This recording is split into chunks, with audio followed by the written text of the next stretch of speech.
नांदेड़ समेत मराठवाड़ा के मुतादिद अजला में 2 दिनों के लिए हाई अलर्ट जारी किया गया। इसी के तहत आज भी ज़ोरदार बारिश हुई। बारिश की वजह से गोदावरी की सतह में एक मरतबा फिर से गैर मामूली इजाफा देखा जा रहा है और नदी में सैलाबी सूरत हाल पैदा हो रही है। विष्णुपुरी डैम में पानी की मिकदार बढ़ने से डैम के 8 दरवाजे खोल दिए गए हैं और इजाफी पानी को गोदावरी नदी में छोड़ा जा रहा है। डैम के दरवाजे खोलने से गोवर्धन घाट के पूरे इलाके में नदी का पानी भर गया है। यहाँ की शमशान भूमि में आखिरी रसूमात अदा करने के अमल को रोक दिया गया है। मुतबादिल के तौर पर सड़कों के शमशान भूमि में इंतजामात किए गए हैं। नदी में सैलाबी सूरत हाल को देखते हुए जिला इंतजामिया ने एक मरतबा फिर से हाई अलर्ट जारी किया है।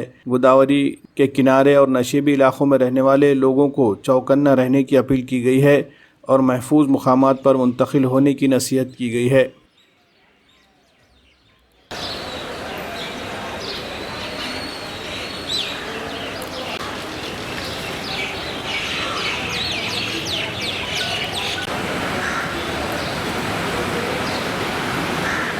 क्या अंदर